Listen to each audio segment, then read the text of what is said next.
आप मुझे अच्छा बोलेंगे तभी मेरे भाई है, मुझे बुरा बोलेंगे तभी मेरे भाई। सर अब भोजपुरी इंडस्ट्री में विवाद का नामो निशान मिट गया है।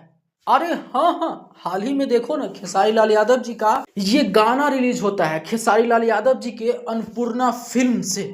इसका इवेंट रखा जाता है पटना में। इस इवेंट में ये साबित हो गया है कि अब से भोजपुरी इंडस्ट्री में कोई विवाद नहीं होगा। यहाँ तक कि खुद खेसारी लाल यादव जी बोले हैं कि भैया अब कुछ दिन से भोजपुरी शांत है तो शांत ही रहने दीजिए, और जब तक हम शांत है तब तक शायद विवाद नहीं होगा भोजपुरी में। और यहाँ तक खेसारी लाल यादव जी बोले हैं कि भैया विवाद अब मैं नहीं करूँगा, बस अपने काम के वजह से चर्चा में रहना है, अपने काम से नाम करना है, भोजपुरी इंडस्ट्री को आगे बढ़ाना है। ये खुद अपने मुंह से बोले हैं खेसारी लाल यादव जी। और बात करें कि भैया अब विवाद क्यों नहीं होगा, क्योंकि भैया आप देख सकते हैं इस इवेंट में पवन सिंह जी के जो साथ रहते हैं ना, उनके टीम के लोग ही कह लीजिए कि उन्हीं के पवन सिंह जी के वजह से ये तीनों लोग फेमस हुए हैं और उन्हीं के इर्द गिर्द घूमते रहते थे। और खास करके जो पहले पवन खेसारी में विवाद होता था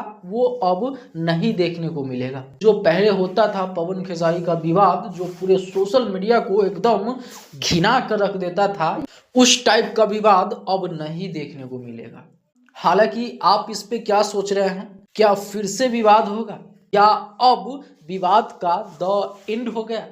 नीचे कमेंट बॉक्स में जरूर बताइएगा। फिर मिलते हैं कोई अगले बड़ा वीडियो के साथ। तब तक के लिए अगर आप चैनल पे नए हैं तो सर चैनल को सब्सक्राइब कर लीजिएगा। मैं सोनू, आप सभी को नमस्कार।